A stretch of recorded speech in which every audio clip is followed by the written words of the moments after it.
at the start of the 162-game-long marathon, and some teams are really starting to heat up. The National League West, as usual, is a tight race for the top spot.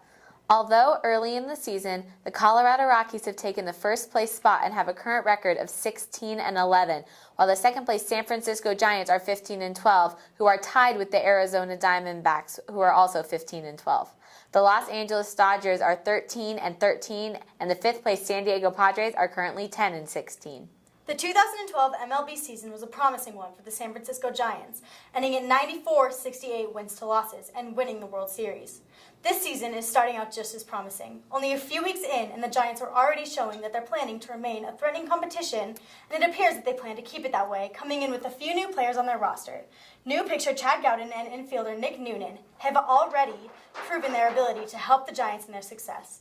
As far as we can tell, the Giants are en route to maintain their World Series title one more year, and as long as they keep doing what they're doing, it shouldn't be much of a problem.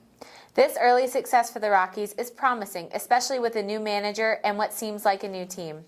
Their fast work at scoring early and solid starting pitching is a different story than it was last season. New pitchers like John Garland, who's 2-2, are showing what they contribute to the team, while other starting pitchers returning from long stints on the DL, such as Nicasio and De La Rosa, are making strong comebacks.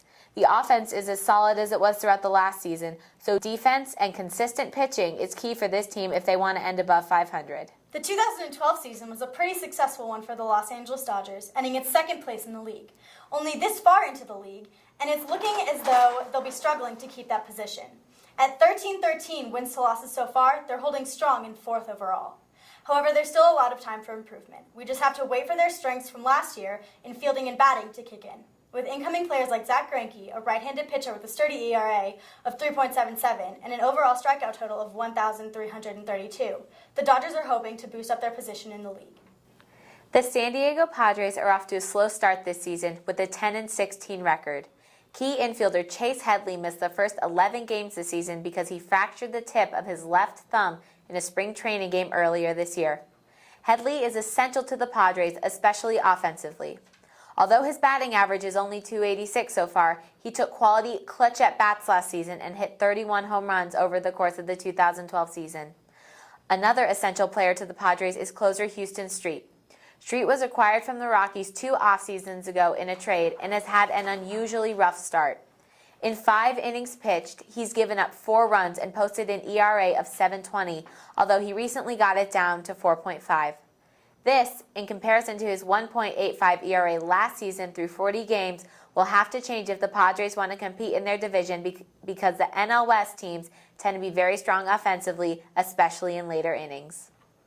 The Arizona Diamondbacks could potentially be a team that shows their strengths this season. Ending in third in the league, they're holding tight in the same ranking as of right now. Their batting and fielding was decently strong last year, and this year it's no different. All they need to do is step up their aggressiveness and focus on pushing forward in the league. New incoming players like Brandon McCarthy, starting pitcher, and Martin Prado, starting third baseman, have already shown their ability to bring the Diamondbacks to what could ultimately be success overall.